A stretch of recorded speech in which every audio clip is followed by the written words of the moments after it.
And we bless your teachers too. Let's give them a hand. Yeah. So as we get started this morning, I want to extend the invitation to you to take a nice deep breath. We're going to get ready to be fed for the week. How many of us practice Sunday as the start of our week rather than the end of our week? It's the beginning of our new week. So we want to set it off in a good and right direction. So taking a couple of nice deep breaths, let's take in this idea of healing. Healing. Could use some healing this morning, right? There's physical healing, there's emotional healing, psychic healing. Healing of our thinking is mostly what we talk about on Sundays. Healing our thinking, right? I am open and receptive to God's healing power within me and within my dear ones. I trust with absolute faith that God is greater than any worldly condition. I cannot limit God. I listen to the still, small voice within and feel guided along my healing journey. If fear and worry get the better of me, I may start to feel anxious, but I call forth the healing power of the indwelling Christ. I spiritually surrender my concerns. When I pray for my dear ones, I do not focus on their condition. Rather, I see them as the divine beings they are, whole, prosperous, and spiritually perfect. Wow. Beautiful. Perfect. Whole, prosperous, and spiritually perfect. As I pray, I perceive God's healing presence moving through me and my beloveds. This presence is the health beyond the illness, the abundance beyond the insufficiency, and the life beyond death. It is the truth of my life. And Isaiah 58:8 says, your healing shall spring up quickly. Quickly. So let's affirm together this morning, God's healing power is moving through me. Hey. Fantastic. And our lovely flowers this morning are given in honor of Mother Earth. Yeah. All right. You know, Charles Fillmore said, we have been readers among all schools of thought, and we find good in all of them. How many are looking for the good, right?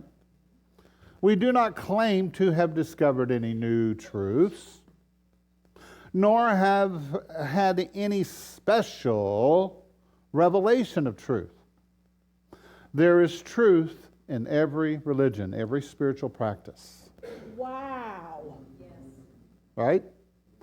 And it is my privilege, Charles tells us, to take truth from any source and put it into my spiritual practice and make it a fundamental rule of action in my life.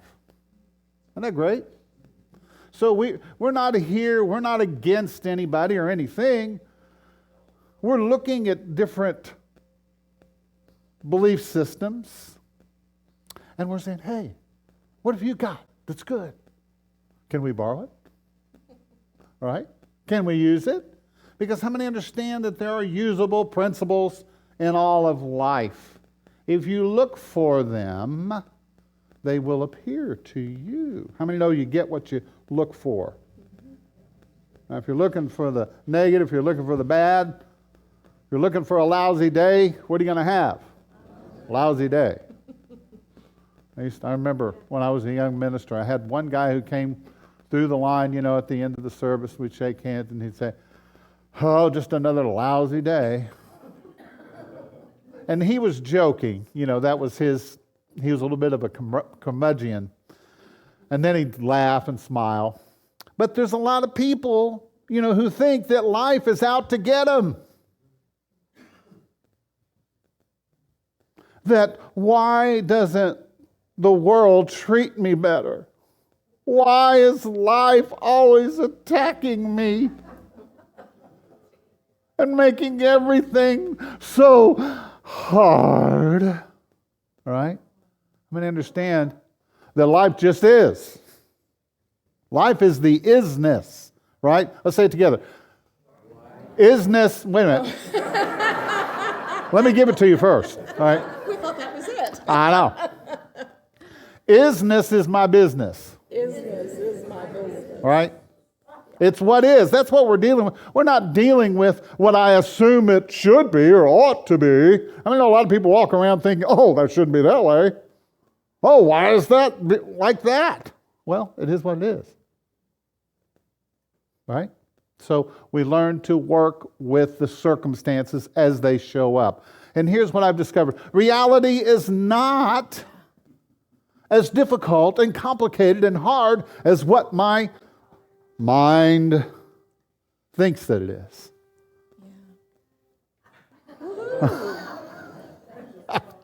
You know what happens if we approach things from that aspect? Yes. That why it shouldn't be that way or it should be this way. It puts me in a position of trying to control all these outer circumstances. And when I get into the position of trying to control everything out here, my energy is really ill spent. Yeah. Because it's really about controlling this in here. Managing your energy. This, yes. This will reflect differently. But we love to control the outer and try to make it line up to the way we want it to be. We try so hard. You know, in Egypt, there was an ancient visual concept of the cosmos, and it was envisioned as these enormous wings attached to the disk of the sun. And these wings represent love and truth, the balance of the opposites. Charles Fillmore was attracted to this symbol of the Egyptian wings, and he adapted them to the unity movement. How many of you have heard of the unity wings? Do we have a slide? Yeah. Oh. We do. Okay. Yeah. If you want to. There you go. So, there it is. Yeah. So does everybody see the disk of the sun and the two enormous wings rather than a nose and a mustache?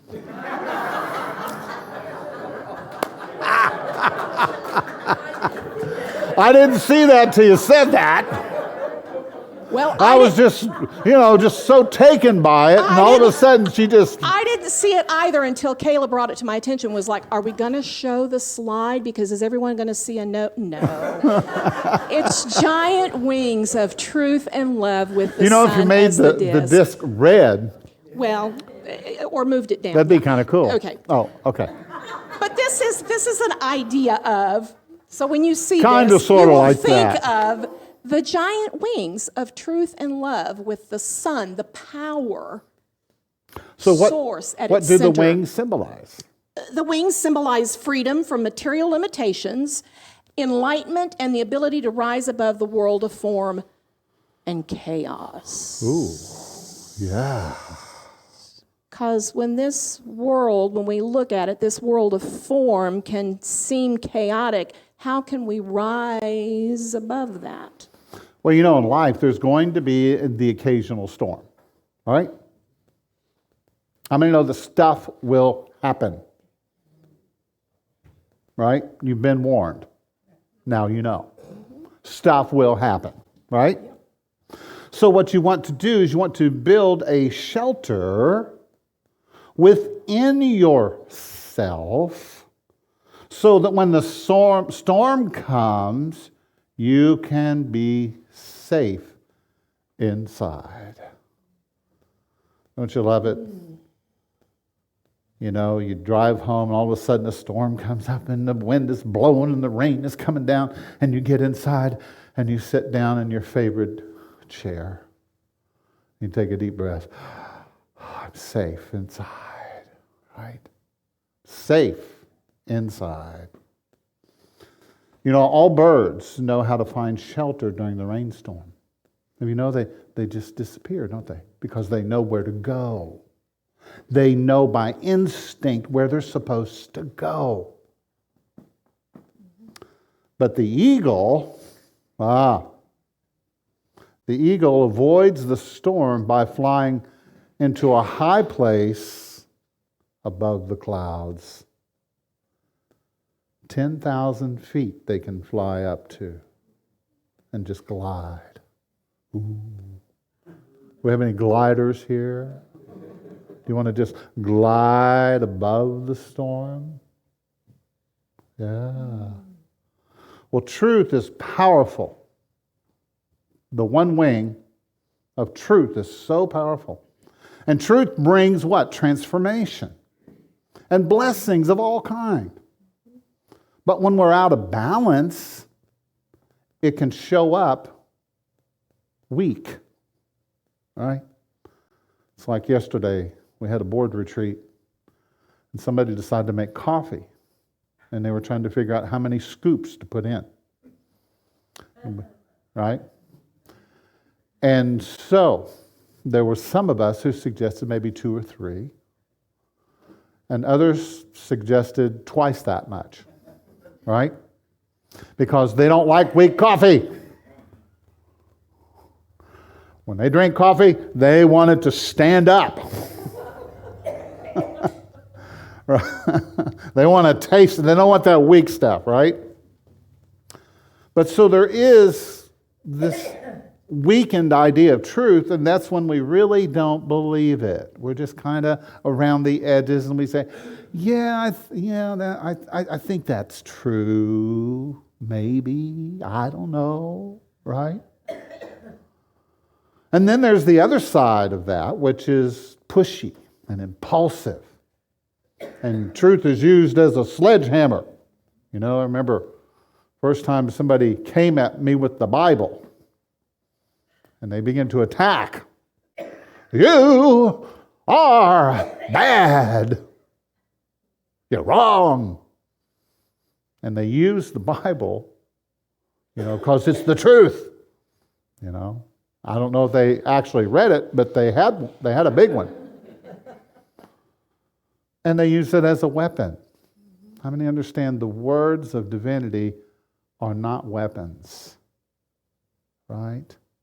Let's not use our words as weapons. How many understand that truth is a tool? It's a tool. It's a principle. It's a divine law. And we need to program our minds with what? The truth. How many always tell yourself the truth no matter what? Oh, boy, we have a consensus of, I think we had one hand raised. Thank you, Jesus. Let's say it together. Thank you, Jesus. Tell us about the other wing. Yeah, the other wing, love, is that balances truth. It can be shared so that truth can be shared in the right spirit. Agape is the highest kind of love, and so that's speaking the truth in love. We need to know when to share truth and how to share truth. Not everybody is in a place necessarily to hear our truth. We have to be led and know that it's time to speak truth to the situation and to the person. And then when we do, are we doing it in a loving way and not an accusatory way or getting into metaphysical malpractice where we try to pull out some metaphysical tool and say, well, if you'd only do it this way or if you'd only apply this, your life would turn around. Or you're experiencing this because of X, Y, Z. Just ask me, I'm Dr. Metaphysical. Right? We don't use it in that capacity. We use it with love. We're motivated from that inner sense of truly just wanting to aid another person, not wanting to prove them wrong, not wanting to be better than them. We just want to aid them in their journey. Tell the person next to you, say, I just want to help. Yeah, I just want to help. How can I be helpful? Yeah. Right? Yeah. How can I be helpful? Right. So those of us that cook will know that when you work with chocolate, you have to temper it. You have to temper it so it doesn't what? So it doesn't seize up. It'll seize up in a big lump and then it's what? Useless. And it's the same way when we're using truth. We have to temper it with love. Otherwise, it'll just seize up and harden, and it will be useless. it won't be of any good. I like it when you talk about chocolate. I know. I get pictures in my mind. So, what is the truth of your relationships? Do you know? What's the truth about them? Do you really know what the truth of your relationships are? How many know that in every relationship there is the ups and the downs? Right? What? Yeah? And sometimes you will be giving more than what you're receiving. Have you ever had that happen? Remember this part, all right? No. And sometimes we take more than we give. Right. Right? Not mentioning any names. Because we don't want to do that. We don't want to blame anybody here this morning. Right? But how many understand that there's a higher balance? Yeah. There's a higher balance in things, okay? Don't buy into the idea, and I hear this all the time, that everything needs to be totally always equal. It's not fair. Right? You have a sense of things aren't fair. A lot of people have that. It's a thing that you can have. That you can surrender and let go of. Because remember, what is our business? Isness. So, it can't be one way or the other way all the time. You know, sometimes you need that unconditional love in your life. And sometimes you need a little truth. Right? Yeah, you think of it like the scale, the balance. Life is a balancing act. And sometimes we're going to lean one way or the other, but it's always looking to find that balance.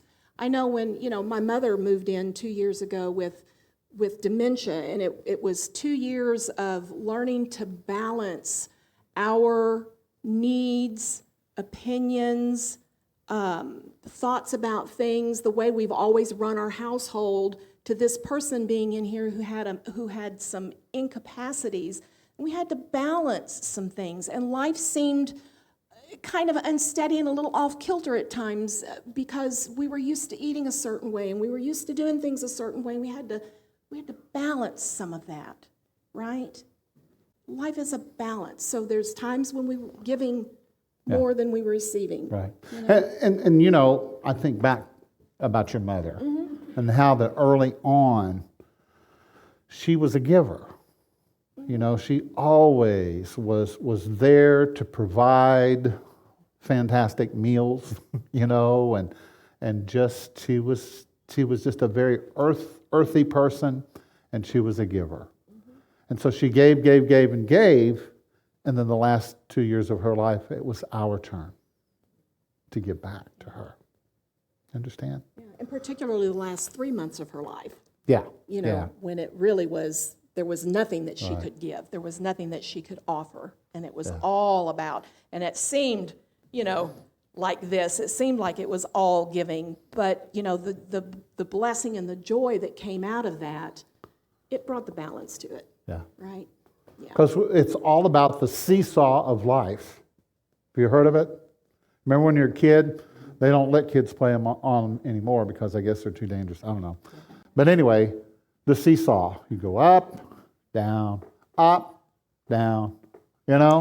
You know what else about the seesaw? I was talking, I don't know, someone will remember me having this discussion with them about the seesaw is that, as a kid, if you remember, one kid might be heavier than the other kid. And so what did the kid on the heavy end have to do? Well, they had to push, but also, do you remember as a kid that someone would sometimes hang way out on the edge of the seesaw and someone would have to move closer to the middle to bring balance? And isn't that it? Sometimes we have to moving closer to the middle. Ooh. Yeah, we have to move out maybe a little further from our comfort zone in things. And sometimes we may have to move in closer to closer to source, closer to where we're comfortable, Yeah. closer in intimacy to the other person, Right. whatever the case may be, to bring that balance. It Yeah. just doesn't automatically, Up, you have to adjust. down, up, down. Say Slide it with in, me. slide Whee! Right? Right? Yeah. Enjoy it. Enjoy it. Just Why do like we get on the seesaw? because have fun. we want to go for a We ride. want to enjoy it. We That's wanna why have you fun. came to this world. You said, "Oh, look at there. Oh, there's a lot of stuff happening there." And you chose to be here. Tell the person next to you, say, "I chose this." Supposed to be here. When you get on the seesaw and there's nobody on the other end, there's nothing to counter it, you just sit on the ground, right? You just sit there. And you're like, will somebody come and play with me? Will somebody come and get on the... Well, life is saying, okay, here's your counterbalance, right? Well, the truth is, you may well be married, all right? And when you're married, you have what? Expectations, right? That's the truth. But you may not always feel the care and comfort of your partner. How many know sometimes your partner goes through stuff? It's okay. It's all right. They already know, right? They know. How many know it's not about being good or bad or fair or unfair. It's about whether you can rise above the storms and continue to be there for each other. The storms will come. The storms will come. But will you rise above and allow yourself to be there for each other? Anybody here like watered down soup?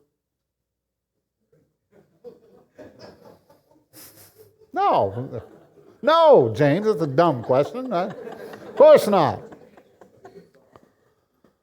It just doesn't have what? That rich flavor, does it? No, I like to taste the creaminess of a white sauce. Say with me, ooh, it's good, right? Or the taste of a tangy tomato sauce. And I know what you're thinking. We're doing Italian today. No. We want our unity soup to taste good and to feed people. We don't want it watered down. We don't want it so heavy that it pulls people down. I mean, know that truth needs love, and love needs truth. It's a package deal. Say it with me. It's a package deal. They're both very important ingredients in your life. Now, your experiences and what you think about your experiences are like the seasoning that enhances the flavor. You know? It's like, have you ever, I know Leah has done this. You make a great pot of soup and it's just something's missing. And so you go to your spice rack and you say, okay, what do I need here? What do I need? And then you pour a little bit and she'll go, here, taste this. Well, it tastes pretty good. I said, no, there's something, it's not there yet. I said, okay. And she'll try some little different seasonings until she gets it just right. She gets the balance just right. And when you eat it, it warms the belly. It soothes, it heals. How many of those chicken soup is healing? Right? And vegan chicken soup heals too. Whatever, right? So we can set ourselves up for disappointments.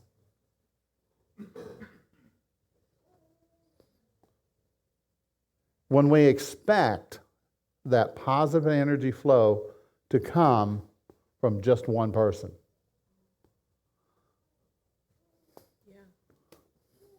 It's all up to you, Leah.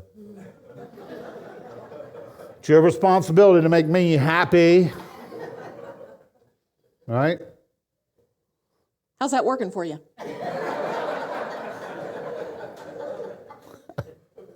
How many know sometimes you get what you need from others, from friends, from your spiritual community? And sometimes you have to pull it from within yourself. But it's not fair, James. They should be holding up their end of the seesaw. Well, right now, they've vacated responsibility. They're just not there. They're not there. They're not present. You could get mad at them, get upset with them, and does that ever really help? You know? Or you can pull it from within yourself and you bring those extra ingredients into the soup of your relationships.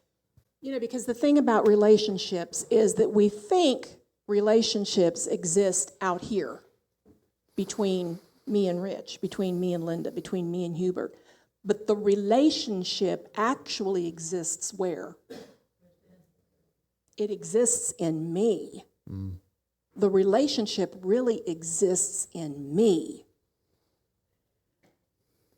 When you think that life owes you something, that everything should be making me happy, wouldn't that be great? You're not living in truth. Life is what is going on at any given moment, and it's about how you deal with it that makes the difference. There's any number of things that could be going on in this exchange of energies that we call a relationship, but it's what I do with it. It's what I do with the relationship here that makes all the difference. Anything can be going on out here, and it's what I do with it. How do I be in the midst of whatever is going on? Yeah.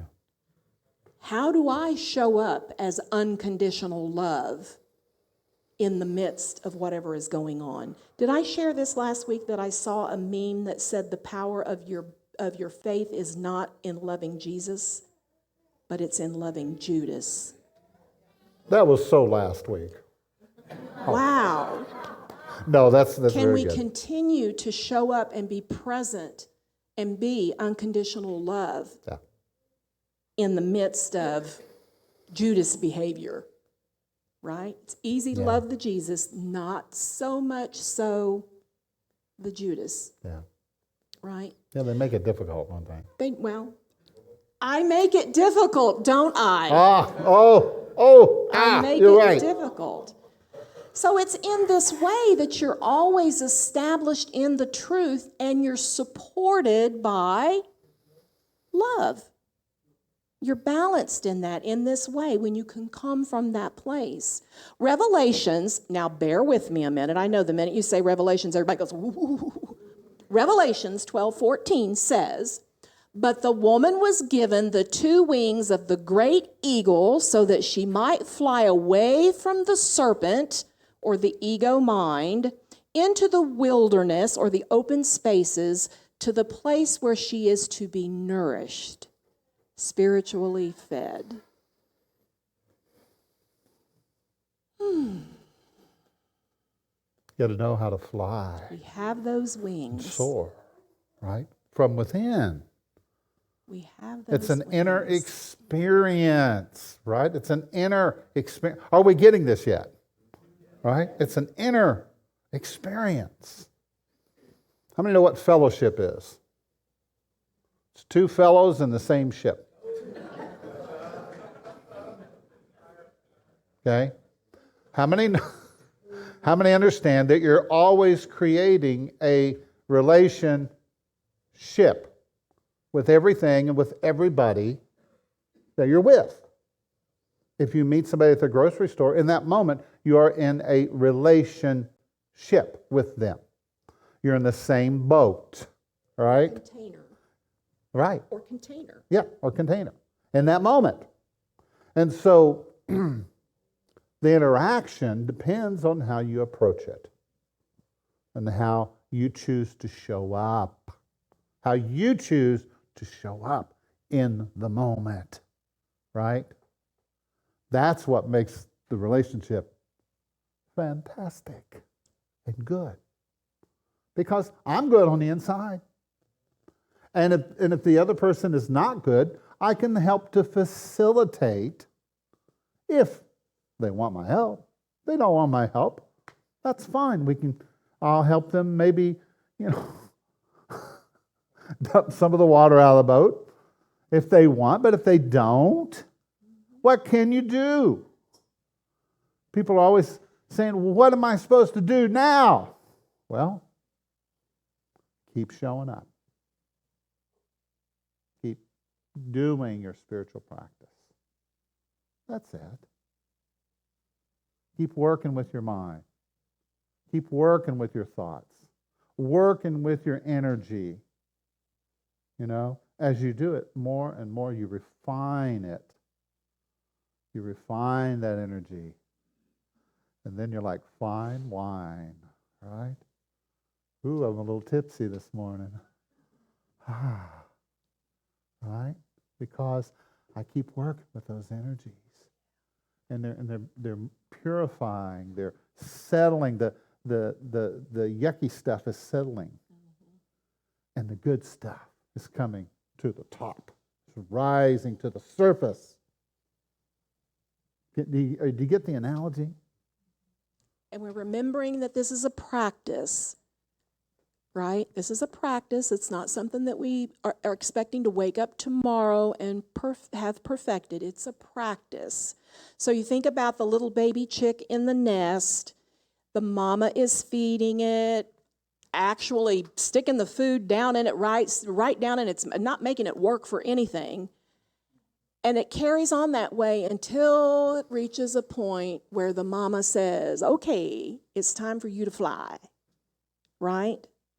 And that little chick is eventually pushed off the nest, right? It's been weaned and it's taken its time, and now it's time to fly. So at some point, you get that, the universal kick off the nest, right? You get the universal push, and you've been building the practice, you've been working, you've been, doing the work. And so now when that comes, you fly. Yeah. You're able to fly.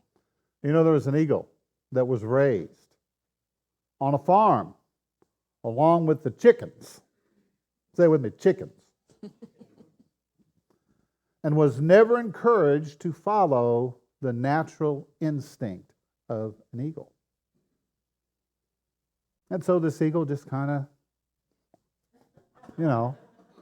tried to be a chicken. That. Do that again? What was that? Was that good? Yeah. I'm sorry I asked for you to do it again. Okay. So he believed that he was an earth creature, right?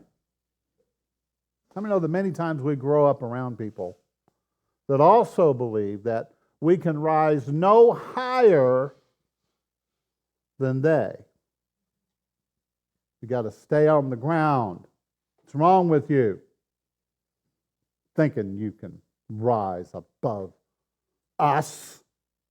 If we can't do it, we know you can't do it, right? Until one day, the eagle's out there trying to be a chicken, and he happens to look up, and he sees this beautiful, majestic bird soaring. Wow. Wouldn't that be something? Say it with me. Wouldn't that be something? Wouldn't that be amazing if I could fly? Right? And he saw that this bird, whatever it was, this eagle, was doing what it was born to do, what it was created to do. How many know that you're here to do what you were born to do? Right? To rise high in the sky. When you make the decision and you start to tap your inner divine potential instead of your many excuses. How many know we got lots of excuses? We got a list. Somebody says, well, hey, how come you haven't started a business? Oh, let me you bring out the big, well, I can't do it because, it's been done before, and, I'm not good at math, and, everybody else is doing it, and who am I to think that blah, blah, blah. Say it with me, blah, blah, blah, right? But when you tap that inner divine potential, you realize, oh, wait a minute, I was made for something more. And every time you do something, you say this or something better, this or something better, because there's some things that aren't for you, right? And you have to discern the difference sometimes. So you make the choice, you start to follow your passion, you follow your joy, you follow that inner guidance and see where it takes you. Because you'll never know until you take the steps. Tell the person next to you, say, I'm taking the step. What is the next step for you? What is the next step for you? That's all you need to focus on, right? So, when we're depleted in something like vitamin D, we take a vitamin to help restore that, right? To bring those levels of vitamin D up. So one of the ways that we can tap into this divine potential is to take a truth vitamin. Maybe our truth is sagging a little. We're a little deficient. We need to build that up so we can take a truth vitamin. And what's a truth vitamin? It's words that are filled with life. Jesus said, my words are spirit and they are life. Do we understand that words contain energy? Yes. When I say you are stupid, what is the energy of that? Don't you feel that? But when I say you are brilliant, you are awesome, isn't there an energy in that? Yeah. Yeah, we can take a truth vitamin, and we can feed on phrases and words that uplift us. And that sounds familiar. It almost sounds like an affirmation. Oh. I was waiting. Yeah, it almost sounds like an affirmation, doesn't it? Yeah? Those affirmations are what help us build that strong foundation. But those affirmations, they don't work. I tried it one time, and it's still everything. Nothing changed. Yeah. Didn't get any better. Again, it's a practice, isn't it? You take one vitamin D pill, do you feel better? Not necessarily. You have to take them every day for a period of time until you start to rebound, right? Same way with a vitamin of truth, an affirmation. You've got to do it consistently and continually until you begin to rebound a little bit, until you start to feel the effects of it. There was a time in my life where I hit the wall, and I was in a very low state of mind, of feeling, of emotion. I just couldn't, nothing seemed like I didn't want to do anything, just blah. And so somebody was talking about this kind of thing to me, about using affirmations. I said, yeah, whatever, And so I pulled up that I'd written out before 100 affirmations. And I remember going through those affirmations. I read the first one. I said, yeah, right. Because I was really low. And I just kept reading. I just made myself keep reading the affirmations, reading them. And there were gratitude affirmations. I started saying, I am grateful for my life. I'm grateful for my life. I'm grateful for I have a place to live. I have a car to drive. I have food to eat. I have what I need. And I just kept on and kept on. And I had to say 100 affirmations. And I started to get a spark. I got a hit some energy, begin to come forth. And so I read them again, And after a while,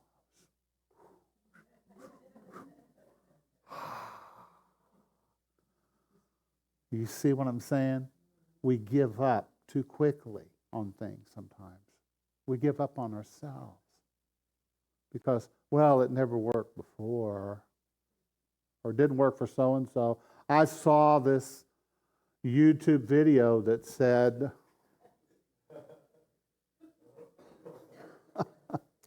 and if you think about it this way, maybe you don't have anyone in your life that's directly saying to you, let's say you're working with, you're having financial flow issues, right?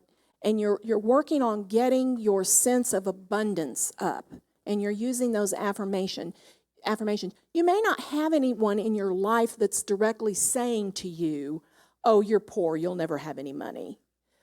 But you live in a society where there are constantly messages being given to you through ads, through television, through media, through social media, all kinds of avenues that somehow you don't measure up. Somehow you are less than. There's all kinds of messages out there that are getting in. So can you understand why the importance of saying those things over and over? You got to counteract all of those messages that are being thrown to you all the time, healthy. Right? They say there's a saying about if you tell a child you're stupid, it takes 100 times of telling that child how bright and smart they are to counteract that one phrase. So you can see the importance of hanging out in truth statements, truth principles, truth phrases, and just saying those and constantly washing over yourself with those to counteract the onslaught of stuff that we're against every day. That's not that, right? It depends. Do you want to fly? Right? Yeah. I am that I am. And I have a right to exist. I am made of the spiritual energy of divinity. I am strong. I am resilient. I am who I am meant to be right now. I don't know about tomorrow. I'm not thinking about tomorrow.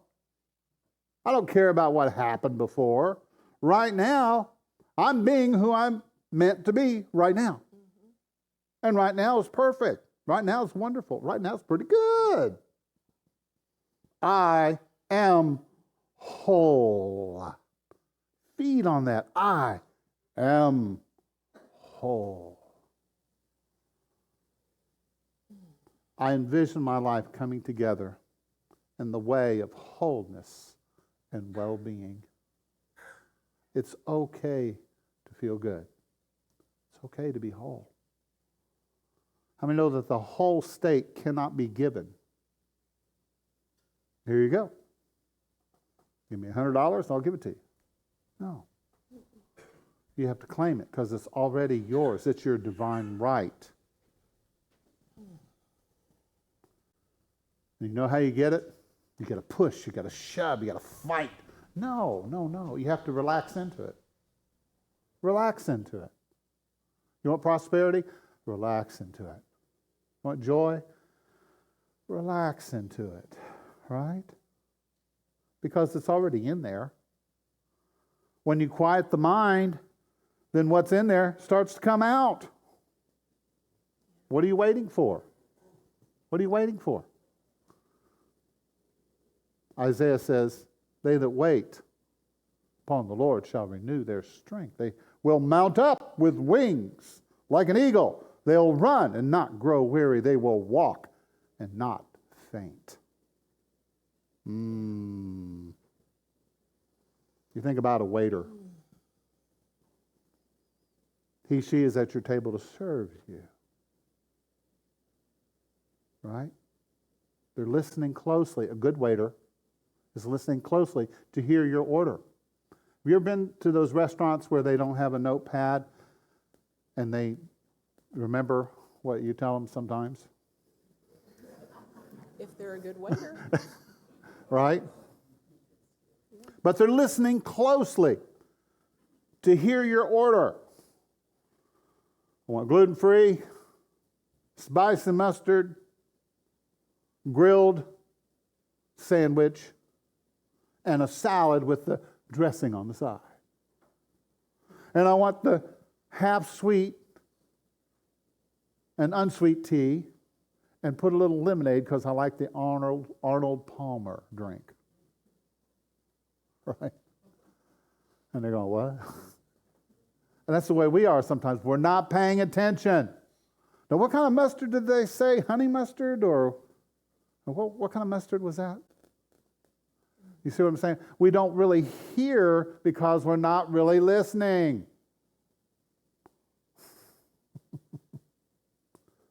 You got to learn to listen to the subtleties, Learn how to read the energy, right? You start to move with the slightest nudge. And you begin to develop a knowing state. I know that I know that I know. I don't know how I know, but I just know because it's in me. It's like in the deepest bowels of the Vatican.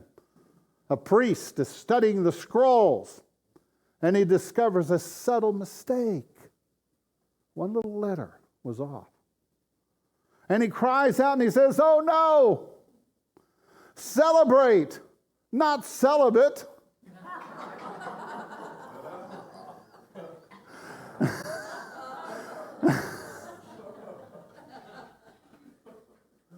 William Blake said, "No bird soars too high if he soars with his own wings."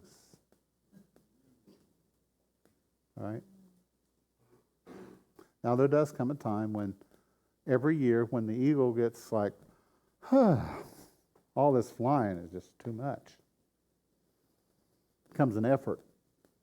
So they find the safety of a tall tree or a cave. And they go and they live there and stay there for a while. A space that's away from the predators. How many know there's predators all around us, right? You got to pay attention.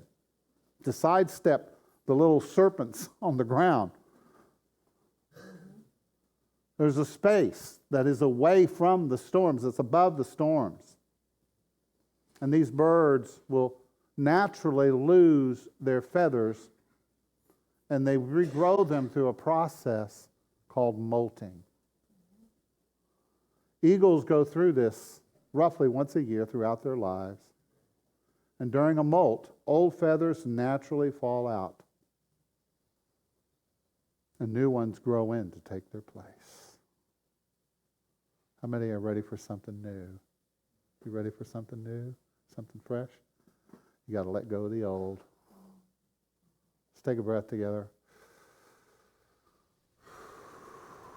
And Jeff is going to play some lovely music for us now.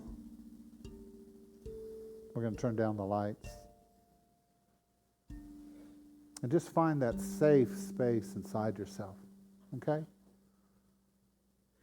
And just consider who you are, what you're capable of, because you got potential.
As Jeff continues to play, I want to invite you to focus on the stillness within. Getting still is not about having outer quiet. It's about finding that still spot within. Focusing on your breath, taking those deep breaths in, gently releasing.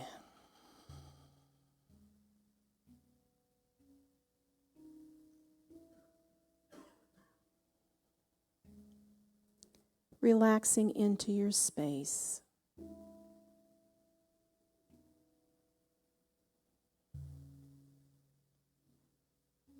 This is the moment to free yourself of everything else and just be in this sacred, still moment.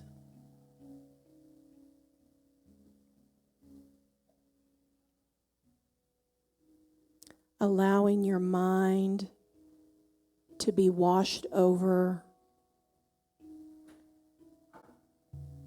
and healed.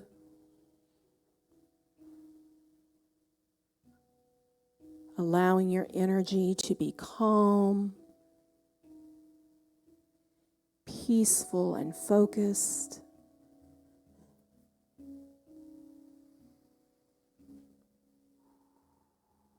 setting a trap for God, setting a trap for the divine ideas.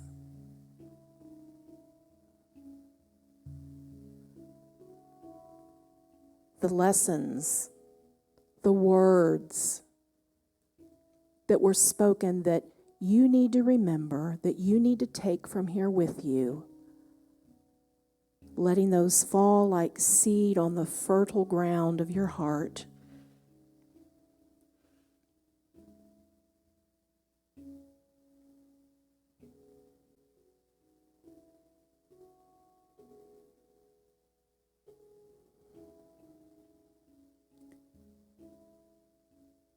And now just imagine yourself as that grand bird.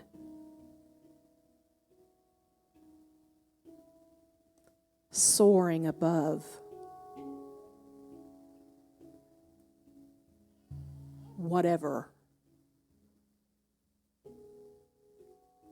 this earthly existence has showing up for you now. Soaring above it.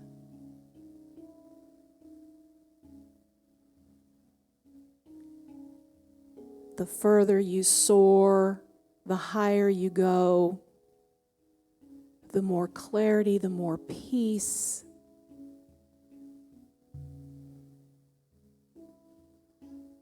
the more connected you feel.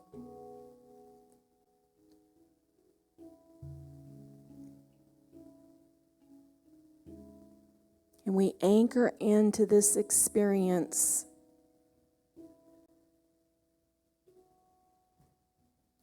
knowing that as we leave here today, we can take this interior stillness with us into our world.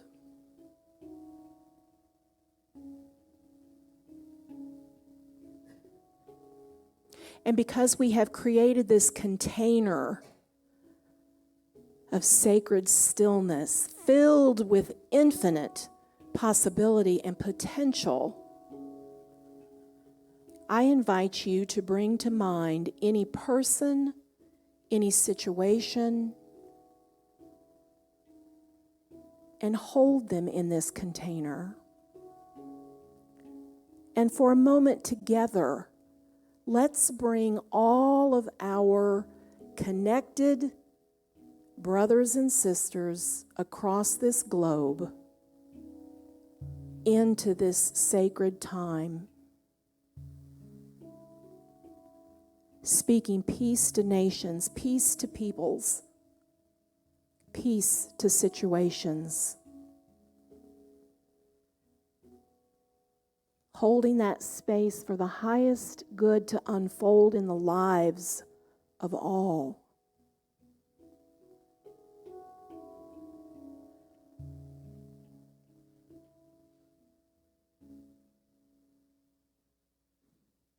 Holding those that you love and care about in this space, holding yourself in this space.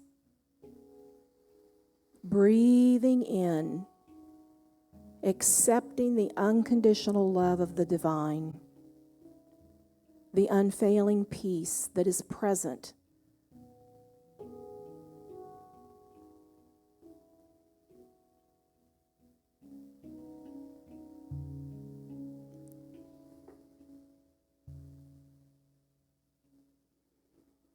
And now we set our intention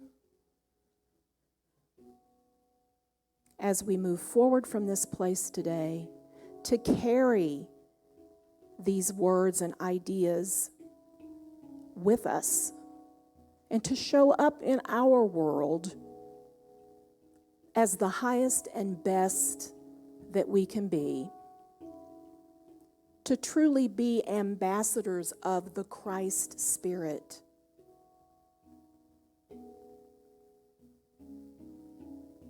To show up in our world as unconditional love, in a world that so desperately is seeking for and wants that. We say, "Here I am, God. Use me."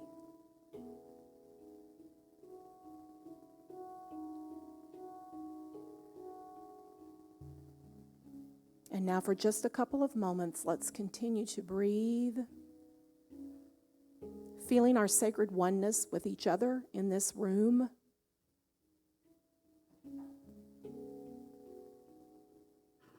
And now imagining that oneness moving beyond the physical walls of this building into our community,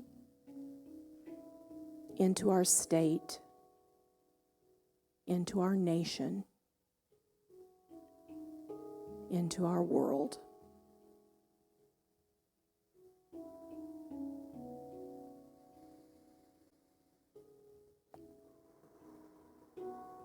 And we say, thank you, Divine Spirit, for all that is and all that is yet to be, all that I am and all that I am yet to be. Thank you. And so it is. And so we let it be.